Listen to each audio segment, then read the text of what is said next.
Madam ಈಗ ಇಲ್ಲಿ ಇವತ್ತು ಜಾತಿ ಗಣತಿ ಸಮೀಕ್ಷೆಗೆ ಸಿದ್ದರಾಮಯ್ಯ ಅನ್ನೋ ಕಾರಣಕ್ಕೋಸ್ಕರ ವಿರೋಧ ಅಷ್ಟೇ. ಇದು ಸಿದ್ದರಾಮಯ್ಯನ ಜಾತೀಕರಣಕ್ಕೋಸ್ಕರ ಒಬ್ಬ ಈ ರಾಜ್ಯದಲ್ಲಿ ಆಳ್ವಿಕೆ ಮಾಡಿರ್ತಕ್ಕಂಥವ್ರು ಬಹುತೇಕ 60-70 ವರ್ಷದಲ್ಲಿ ಯಾವ ವರ್ಗ ಮಾಡಿದ್ರು, ಯಾಕೆ ಇವರೆಲ್ಲ ಈ ರೀತಿಯಾದಂತ ಯೋಚನೆಗಳನ್ನ ಅವಾಗ ಮಾಡ್ಲಿಲ್ಲ, ಇವತ್ತು ನಾವು ಮಾಡಕ್ ಬರ್ತೀವಿ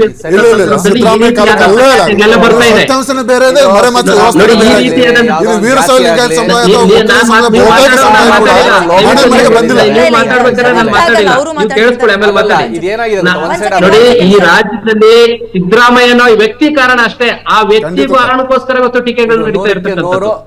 ಹಾಗಾಗಿ ನಾನು ಈಗಾಗಲೇ ಸಿದ್ದರಾಮಯ್ಯನವರು ಹೇಳ್ತಾ ಇದ್ರು ರಾಜ್ಯ ಸರ್ಕಾರಕ್ಕೆ ಜಾತಿ ಸಮೀಕ್ಷೆ ಮಾಡುವಂತ ಅಧಿಕಾರನೇ ಇಲ್ಲ ಅಂತ.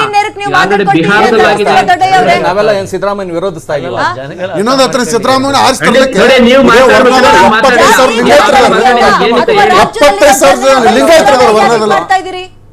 ವರ್ಣದಲ್ಲಿ ಸಿದ್ದರಾಮಯ್ಯ ಜಾತ್ಯತೀತ ಆರಿಸಬರ ಕಾರಣ ಬಸವಣ್ಣ ನಾನು ಏನ್ ಹೇಳ್ಬೇಕು ಅನ್ನೋದನ್ನ ದಯಮಾಡಿ ಅರ್ಥ ಮಾಡ್ಕೊಳ್ಳಿ, ಆಮೇಲೆ ನೀವ್ ಹೇಳಿ.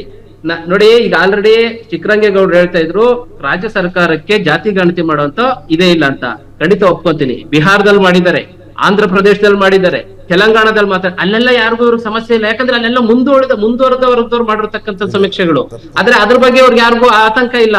ಕರ್ನಾಟಕದಲ್ಲಿ ಹಿಂದುಳಿದ ವರ್ಗ ಜಾತಿಯಲ್ಲಿ ಅದರಲ್ಲೊಬ್ಬ ಕುರುಬ ಸಮುದಾಯದ ವ್ಯಕ್ತಿ ಇದ್ದು ಕೂಡ ಬರೀ ಮೇಲ್ವರ್ಗದವರು ಹಿಂದುಳಿದವರು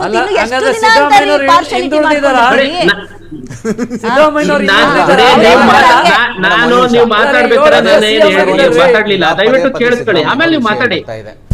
ಒಕ್ಕಲಿಗರು, ಲಿಂಗಾಯತರು, ಸಿದ್ದರಾಮಯ್ಯ, ನಾನು ದೂರ ಇದ್ದೀನಿ, ಡಿಸ್ಟರ್ಬೆನ್ಸ್ ಇದೆ. ನೀವು ನಾನು ಮಾತಾಡಿದಾದ್ಮೇಲೆ ನೀವು ಮಾತಾಡಿ, ಪರವಾಗಿಲ್ಲ. ಅಲ್ಲ, ನೀವು ಇದು ಸಿದ್ದರಾಮಯ್ಯನ ವ್ಯಕ್ತಿ ಕಾರಣಕ್ಕೋಸ್ಕರ ಇವರು ವ್ಯಕ್ತಿಗತವಾಗಿ ಟೀಕೆ ಮಾಡ್ತಾ ಇರೋದೇ ಹೊರತು ಇದು ತಾತ್ವಿಕ ಕಾರಣ ಅಲ್ಲ ಅನ್ನೋದು ನನ್ನ ಅಭಿಪ್ರಾಯ.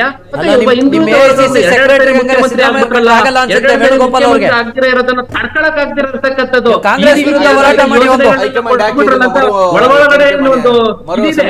ಅಂಕುಶ ಇದೆ. ಆ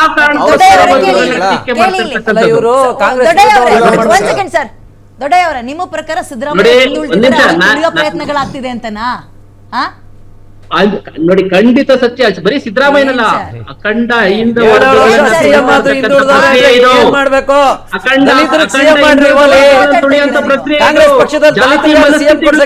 ಈ ಜಾತಿ ಮನಸ್ಥಿತಿಗಳಿಂದಾಗಿನ ಇವತ್ತು ಈ ರೀತಿಯಾದಂತ ಒಂದು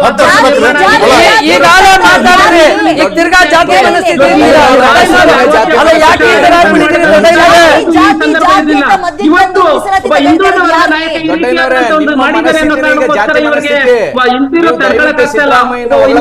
ಮಾಡಿದ್ದಾರೆ ಅನ್ನೋ ಕಾರಣಕ್ಕೋಸ್ಕರ ಇವರಿಗೆ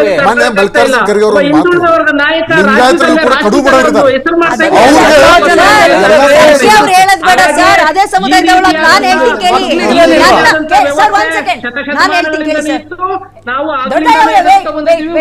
ಈಗ ಹಳೆ ಸರ್ವೆಯಲ್ಲಿ ನಮ್ಮನ್ನು ಹೊಡೆದು ತೋರಿಸಿದ್ದಾರೆ, ನಮ್ ನಂಬರ್ಸ್ ಇಷ್ಟ ಅಲ್ವೇ ಅಲ್ಲ ಅಂತ ನೀವ್ ಯಾಕೆ ಮತ್ತೆ ಬೊಬ್ಬೆ ಹೊಡೆದ್ರಿ? ಏನ್ ಉಪಯೋಗ ಆಗ್ತಿತ್ತು ನಮ್ಗೆ ಇದರಿಂದ? ನಾವು ಏನಾಗಿದ್ವಿ, ನಮ್ಮ ವೀರಶೈವ ಲಿಂಗಾಯತ ಸಮುದಾಯ ಇಷ್ಟು ಜನಸಂಖ್ಯೆ ಹೊಂದಿದೆ, ನೈಜತೆ ತೋರಿಸಲಿ. ಇವತ್ತು ನನ್ನ ಮನೆಗೆ ಸರ್ವೆ ಬಂದಿಲ್ಲ. ಆ ಒಂದು ಕಾರಣಕ್ಕೆ ನಾವು ಎಲ್ಲರೂ ಅಪೋಸ್ ಮಾಡಿದಂಥದ್ದು. ಅಲ್ಲಿ ನೈಜತವಾಗಿ ಆಗಿದ್ರೆ ನಾವು ಯಾವುದಕ್ಕೂ ತಲೆ ಕೆಡ್ಸ್ಕೊತಾ ಇರಲಿಲ್ಲ. ಈಗ ಕೂಡ ನಾವು ಕೇಳ್ತಾ ಇರೋದಿಷ್ಟೇ, ಸರ್ವೆ ಬೇಡ ಅಂತಲ್ಲ, ಒಟ್ಟಾಗಿ ಸರ್ವೆ ಆಗಲಿ. ತಂತ್ರಜ್ಞಾನ ಮುಖಾಂತರ ಪ್ರತಿಯೊಬ್ಬರು ಮನೆಗೆ ಭೇಟಿ ಕೊಟ್ಟು ಪ್ರತಿಯೊಬ್ಬರಿಗೆ ನೋಡು ಹಾಗೆ, ಕಣ್ಣಿಗೆ ಕಾಣುವ ಹಾಗೆ ಸರ್ವೆ ಆಗಲಿ. ಅಂದಾಗ ಮಾತ್ರ ಜನಕ್ಕೆ ಅದರಿಂದ ಮುಂದೆ ಆಗುವಂಥ ಸೌಲಭ್ಯಗಳು ಸರ್ಕಾರ ನಿರ್ಣಯ ತೆಗೆದುಕೊಂಡು ಜನರಿಗೆ ಮುಟ್ಟಿಸಲಿ. ಆ ದೃಷ್ಟಿಯಿಂದ ನಾವು ಕೇಳ್ತಾ ಇರೋದು. ನಾವು ಇವತ್ತು ಯಾವುದೇ ಪಕ್ಷ ಇರಲಿ, ನಾವು ಕೆಟ್ಟ ಕಡೆ ವ್ಯಕ್ತಿಗೆ ಮುಟ್ಟಿಸೋದು ಬರೀ ನಂಬರ್ಸ್ ಅಷ್ಟೇ. ಸ್ಥಿತಿಗತಿ ಯಾವ ಜಾತಿಯವ್ರದ್ದು ಹೆಂಗಿದ್ದಾರೆ ಅಂತ ಅಲ್ವಾ ನೀವು ತೋರಿಸಿದ್ದು? ಅಲ್ಲಿ ದುರುದ್ದೇಶ ಇತ್ತು. ಅದೇ ಏನ್ ದುರುದ್ದೇಶ? ಅವ್ರ ರಾಜಕೀಯ ಅಲ್ವಾ ಕಾಂಗ್ರೆಸ್ನವ್ರು ತೋರಿಸಿದ್ದು? ನೋಡಿ ಮೇಡಮ್, ಜಸ್ಟ್ ಲೀಡರ್ಸ್ ನಾವು ಇಷ್ಟು ನಂಬರ್ಸ್ ಇದೀವಿ, ನಮಗೆ ಇಷ್ಟು ಟಿಕೆಟ್ ಬೇಕು ಅಂತ ಹೇಳಕ್ ಮಾತ್ರನಾ? ಅಲ್ಲ, ವೀರಶೈವ ಲಿಂಗಾಯತರು ಮತ್ತು ಬೇರೆ ಬೇರೆ ಸಮುದಾಯ ರಾಜಕೀಯವಾಗಿ ಹತ್ತಿಕ್ಕಲಿಕ್ಕೆ ಆ ಸರ್ವೆ ನಡೆದಂಥದ್ದು ಅನ್ನುವ ಮೇಲ್ನೋಟಕ್ಕೆ ಕಾಣ್ತಾ ಇದೆ. ಮೇಡಮ್ ಹೇಳಿದ್ರಲ್ಲಿ ಅರ್ಥ ಇದೆ. ನಾನು ಒಬ್ಬ ರಾಜ್ಯದ ಪ್ರತಿನಿಧಿಯಾಗಿ ಅಥವಾ ರಾಜ್ಯದ ಪ್ರಜೆಯಾಗಿ ಈ ಗೊಂದಲಗಳನ್ನು ಸೃಷ್ಟಿ ಮಾಡೋದು ಮುಖ್ಯ ಅಲ್ಲ. ವಿಶೇಷವಾಗಿ ಆರ್ಥಿಕವಾಗಿ, ಸಾಮಾಜಿಕವಾಗಿ ಎಲ್ಲ ಕುಟುಂಬಗಳು ಎಲ್ಲೆಲ್ಲಿ ಉಳಿದವೆ. ಲಿಂಗಾಯತರಲ್ಲೇ ಬ್ರಾಹ್ಮಣರಿದ್ದಾರೆ, ದಲಿತರಲ್ಲಿ ಇಲ್ಲಿ ಲಿಂಗಾಯತರ ಬೇರೆ, ಬ್ರಾಹ್ಮಣರ ಬೇರೆ. ಒಟ್ಟಾರೆ ಬ್ರಾಹ್ಮಣರಲ್ಲಿ ಎಷ್ಟೋ ಜನ ಅತ್ಯಂತ ಕಡುಬಡ್ರು ಇವತ್ತು ಒಂದು ಹೊತ್ತು ಊಟಕ್ಕೂ ಗತಿ ಇಲ್ಲ ಅಂತಿದ್ದಾರೆ. ಲಿಂಗಾಯತರಲ್ಲಿದ್ದಾರೆ, ಒಕ್ಕಲಿಗರಿದ್ದಾರೆ, ಹಿಂದುಳಿದ ವರ್ಗದವರು ಇದ್ದಾರೆ. ಅಹಿಂದ ಮೇಡಮ್, ಅವರನ್ನ ದಲಿತರಿದ್ದಾರೆ ಅಂತ ನಂಬರ್ ಅದನ್ನ ತೋರಿಸಿ ಬೇಡ. ಏನು ಉಪಯೋಗ? ಅದು ಬೇಡ. ಮಾಡಿದ್ರೆ ಸಾಮಾಜಿಕ ಯಾರಿಗೇನು ಅರ್ಥ. ಆದ್ರೆ ಅದನ್ನೇ ಹೇಳ್ತಾ ಇರೋದಮ್ಮ, ಆರ್ಥಿಕವಾಗಿ ಅವ್ರನ್ನ ಮುಂದುವರೆಸಬೇಕು, ಅವ್ರನ್ನ ಆರ್ಥಿಕವಾಗಿ ಸಬಲರನ್ನು ಮಾಡಬೇಕಾಗಿದ್ದು ಸರ್ಕಾರದ ಧರ್ಮ. ಆ ನಿಟ್ಟಿನಲ್ಲಿ ಈ ನಂಬರ್ಗಳನ್ನು ಬೇಡ ನಮಗೀಗ, ನಂಬರ್ಗಳಕ್ಕಿಂತಲೂ ಅವ್ರಿಗೆ ಏನು ಮಾಡಬೇಕಾಗಿದೆ, ಯೋಜನೆಗಳನ್ನು ಏನು ಸೌಲಭ್ಯಗಳನ್ನು ಕೊಡಬೇಕಾಗಿದೆ, ಆ ನಿಟ್ಟಿನಲ್ಲಿ ಪ್ರಾಮಾಣಿಕವಾದ ಪ್ರಯತ್ನವನ್ನು ಮಾಡಬೇಕು. ಈಗ 150 ಕೋಟಿ ಹೋಗಿ ಮತ್ತೆ 300 ಕೋಟಿ ಅನ್ನೋದು ಬೇಡ, ನೀವು ಬಿಟ್ಬಿಡ್ರಿ ಸರ್, ಕೇಂದ್ರ ಸರ್ಕಾರದವ್ರು ಅಲ್ಲ, ಅದನ್ನ ಎಲ್ಲರೂ ಮಾಡ್ಲಿ ಬಿಡಿ. ಅವ್ರು ಭರವಸೆ ಕೊಟ್ಟಿದ್ದಾರೆ, ಸರ್ಕಾರ ಮಾಡ್ಲಿ. ಮೇಡಮ್, ಹಾಗಾದ್ರೆ ರಾಜ್ಯ ಸರ್ಕಾರ ತೀರ್ಮಾನ ಮಾಡಿದ್ಮೇಲೆ ಈಗ ಕೇಂದ್ರ ಸರ್ಕಾರ budget ಅಲ್ಲಿ ಒಪ್ಕೊಂಡ್ರಲ್ಲ? ಇದಕ್ಕೆ ನೀವು ರಾಜ್ಯ ಕೇಂದ್ರ ಸರ್ಕಾರಕ್ಕೆ ಸರ್ಕಾರ ಹೋಗೋ ಒಪ್ಕೊಂಡಿದ್ರೆ ಆರ್ಥಿಕ ಇದನ್ನ? ಸಾಮಾಜಿಕ ಸರ್ವೆ ಮಾಡ್ಲಿಕ್ಕೆ ಮಾತ್ರ. ಮರು ಸರ್ವೆ ಇಲ್ಲಿ ಬಗ್ಗೆ budget ಜಾತಿ ಇಲ್ಲೂ ರಾಜಕೀಯ ಇದೆ, ಇಲ್ಲ ಇಲ್ಲೂ ಅಲ್ವಾ? ರಾಜಕೀಯ ಇದೆಮ್ಮ. ಅಲ್ಲಿ ಕೇಳ್ರಿ, ರಾಜ್ಯ ಸರ್ಕಾರದವರು ಜಾತಿ ಜನಗಣತಿ ಅಂದ್ಮೇಲೆ ಕೇಂದ್ರ ಸರ್ಕಾರದವ್ರು ಯಾಕಂದ್ರು ಈಗ ಅವ್ರು ಆಯ್ತು, ಮುಂಚೆನೇ ನೀವು ಹೇಳ್ಬೇಕಿತ್ತಲ್ಲ. ಬುದ್ಧಿ ಕಲ್ತಿದ್ದಾರೆ, ನಿಮ್ ಎತ್ತೆ ಮುಂದಕ್ಕೆ ಹೋಗ್ಲಿ ಬಿಡಿ, ನಿಮ್ಮನ್ನ ನೋಡಿ ಪಾಠ ಬೇಡ, ಕಲ್ತಿದ್ದಾರೆ ಅದಿಲ್ಲ, ಅಂತ ಅದಿಲ್ಲ. ಹೇಳಿ. ಹಾಗಾದ್ರೆ ಕಲ್ಕಲನ ಬಿಡಿ ಹಂಗೆ. ಹಾಗಾದ್ರೆ ಈ ಹಿಂದೆ ಎಷ್ಟು ಸರ್ಕಾರಗಳಾಗಿರೋದಲ್ಲ 2015ರಿಂದ? ಈಗ ನಿಮ್ ಉದ್ದೇಶ ಏನ್ ಸರ್? ನೋಡಿ ಸರ್, ಇಲ್ಲಿ ಗ್ಯಾರಂಟಿ ನಮ್ಮ ಉದ್ದೇಶ ಇಷ್ಟೇ, ಆರ್ಥಿಕವಾಗಿ ಗ್ಯಾರಂಟಿಗಳನ್ನ ಕೊಟ್ಟಿದ್ದೀವಿ, ಆರ್ಥಿಕವಾಗಿ ಸಾಮಾಜಿಕವಾಗಿ ಈ ರಾಜ್ಯದ ಪ್ರಜೆಗೆ, ಪ್ರತಿಯೊಬ್ಬ ಪ್ರಜೆಗೆ ಸರ್ ಕೇಳಿ ಸರ್, ಮುಟ್ಟಬೇಕಾಗಿದ್ದು ಸರ್ಕಾರ ಧರ್ಮ, ಅದನ್ನ ಪ್ರತಿ ಮಾಡಬೇಕು. ತಿಂಗಳು 2,000 ಕೊಡ್ತೀವಿ, ಗೃಹ ಜ್ಯೋತಿ ಫ್ರೀ ಕರೆಂಟ್ ಅಂತ ಅಂದ್ರೆ, ಆಮೇಲೆ ಇನ್ನೊಬ್ರು ಬಂದು ಹೇಳ್ತೀರಿ ನಾವೇನ್ ಪ್ರತಿ ತಿಂಗಳು ಕೊಡ್ತೀವಿ ಅಂದಿದ್ವಾ? ಕೊಡ್ತೀವಿ ಅಂದಿದ್ವಿ ಅಂತೀರಿ. ನಿಮ್ಗೆ ಕೊಡ್ತಾ ಅಲ್ಲಿಗೆ ಇದ್ದೇವೆ ದುಡ್ಡು ಹೊಂದ್ಸಕ್ ಆಗ್ತಿಲ್ಲ, ಕೊಡ್ತಾ ಬಿಟ್ಟಾಕ್ಬಿಡಿ, ಇದ್ದೇವೆ. ಎಲ್ಲಿಂದ ದುಡ್ಡು ತರ್ತೀರಿ? ಗ್ಯಾರಂಟಿ ಯೋಜನೆಗಳು ಸಫಲ ಆಗ್ತಾ ಇದಾವೆ. ನಮ್ಮ ಎಲ್ಲಿಂದ ಉತ್ತರ ದುಡ್ಡು ಕರ್ನಾಟಕಕ್ಕೆ ತರ್ತೀರಿ ಬರ್ರಿ ಇದಕ್ಕೆ? ಮೇಡಮ್, ನಮ್ಮ ಉತ್ತರ ಕರ್ನಾಟಕಕ್ಕೆ ಬರ್ರಿ, ಏನ್ ಗ್ಯಾರಂಟಿ ಗ್ಯಾರಂಟಿ ಬರೀ ಉತ್ತರ ಯೋಜನೆಗಳು ಎಷ್ಟು ಕರ್ನಾಟಕಕ್ಕೆ ಸಫಲವಾಗಿದೆ ನಾವು ತೋರಿಸ್ತೀವಿ. ಗ್ಯಾರಂಟಿ ಉತ್ತರ ಕರ್ನಾಟಕಕ್ಕೆ ಮಾತ್ರನಾ? ಅಲ್ಲ, ನಮ್ಮೂರ್ ಕಡೆ ಸರ್, ಇಲ್ವಾ? ಎಲ್ಲಾ ಕಡೆ ಆಗಿದೆ. ಆದ್ರೆ ಯಾರೋ ಒಬ್ರು ಅದನ್ನ ವಿರೋಧ ಮಾಡೋದ್ರಿಂದ ಯಾರೋ ಅರ್ಥ ಅಲ್ಲ. ಒಬ್ಬರನ್ನ ನಿಮ್ಮವ್ರು ಹೇಳ್ತಾರೆ ನಾವೇನ್ ಪ್ರತಿ ತಿಂಗಳು ಕೊಡ್ತೀವಿ ಅಂತ ಅಲ್ಲ ಹೇಳಿದ್ವಾ? ಸರ್, ಸುಳ್ಳದು. ಯಾರು ವಿರೋಧ ಮಾಡ್ತಾ ಇಲ್ಲ, ನೀವು ಮಾಡೋ ಕೆಲಸನ ಯೋಜನೆಗಳು ಬದ್ಧವಾಗಿದ್ದಾವೆ, ಅದಕ್ಕೆ ಅವನ್ನ ದುಡ್ಡು ನೇರವಾಗಿ ಸರಿಯಾಗಿ ರೈತರಿಗೆ ನಿಮ್ಗೆ ಜನಕ್ಕೆ ಎಲ್ಲೋ ಮುಟ್ಟಿಸುವಂತ ಬಿಡಿ ಅಂತ ವ್ಯವಸ್ಥೆ ಹೇಳ್ತಾ ನಡೀತಾ ಇದೆ. ಬಟ್ ಒಂದು ಸರಿ ಮಾತ್ರ ಸರ್, ಸತ್ಯ ಹೇಳ್ತಾನೆ ಮೇಡಮ್, ಈ ಜಾತಿ ರಾಜಕಾರಣದಿಂದ ಏನಾಗ್ತಾ ಇದೆ, ವೀರಶೈವ ಲಿಂಗಾಯತ ಸಮುದಾಯ ಆಗಿರ್ಬೋದು, ಬಹುತೇಕ ಸಮುದಾಯ ಯುವಕರು ಯಾರು ವಿದ್ಯಾವಂತರಿದ್ದಾರೆ, ಅತಿ ಹೆಚ್ಚು ಬುದ್ಧಿವಂತರಿದ್ದಾರೆ, ಅವರಿಗೆ ಅನ್ಯಾಯ ಆಗ್ತಾ ಇದೆ.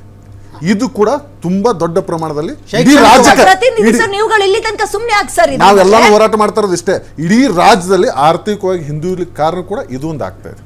ವಿದ್ಯಾವಂತರಿಗೆ ಬುದ್ಧಿವಂತರಿಗೆ ಅವ್ರಿಗೆ ಪ್ರಮೋಷನ್ ಮಾಡುವಂತದ್ದು, ಅವ್ರಿಗೆ ಇನ್ನೂ ತರಬೇತಿ ನೀಡುವಂತದ್ದು. ಟೆಕ್ನಿಕಲ್ ಪಾಯಿಂಟ್ ಹೇಳಲ್ಲ ಸರ್, ನಾನು ಟೆಕ್ನಿಕಲ್ ಆಗಿ ಮಾತಾಡೋದು ಬೇಡ. ಈ ಪ್ರಬಲ ಸಮುದಾಯಗಳು ಅಂತ ಏನ್ ಕರ್ಕೊಂಡು ನಾವು ಇನ್ನೂ ಇಲ್ಲೇ ಇದೀವಿ. ನೀವು ಈ ಸ್ಕಾಲರ್ಶಿಪ್ ಕೊಡ್ತೀರಾ, ಕೊಡ್ರಿ. ಉದ್ಯೋಗ ಅಂತ ಬಂದಾಗ ಸರಿಯಾದ ಮಾರ್ಕ್ಸಿಗೆ ಬೆಲೆ ಕೊಡಿ ಅಂತ ಕೇಳ್ತಾ ಇರೋದು ಸರ್. ಖಂಡಿತ, ಅದು ಆಗ್ಬೇಕಾಗಿರೋದು. ವಿಚಾರ ಬೇರೆ ಅಲ್ಲಲ್ಲ, ಆ ವಿಚಾರ ಬೇರೆ. ಈಗ ವಿಚಾರ ಬೇರೆ ಇಲ್ಲ, ಇಲ್ಲ ಇಲ್ಲ, ಇಲ್ಲಿಂದಲೇ ಒಂದ್ ನಿಮಿಷ ಶುರುವಾಗಿದೆ ಒಂದ್ ನಿಮಿಷ. ಒಬ್ಬ ಎಲ್ಲಾ ರೀತಿಯ ತಲತಲಾಂತರದಿಂದ ಮೇಲ್ವರ್ಗ ಅನ್ನೋ ಪದ ಇಲ್ಲಿ ಬಳಸ್ತೀನಿ ನಾನು. ಅವನು 100ಕ್ಕೆ 100 ತೆಗೆಯೋದು ಒಂದೇ, ಏನೂ ಇಲ್ಲದೆ ಹೊಟ್ಟೆಗೆ ಅನ್ನನೂ ಇಲ್ದೇನೆ ಅವನು 100ಕ್ಕೆ 35 ತೆಗೆಯೋದಿದೆಯಲ್ಲ, ಅದು ಒಂದೇ. ಇದು ಸಾಮಾಜಿಕ ನ್ಯಾಯದ ಅಡಿನಲ್ಲಿ ಬರುತ್ತೆ. ಇದನ್ನು ಇಲ್ಲಿ ನಾವು ವಿಸ್ತೃತವಾಗಿ ಚರ್ಚೆ ಮಾಡೋಕ್ಕಾಗಲ್ಲ.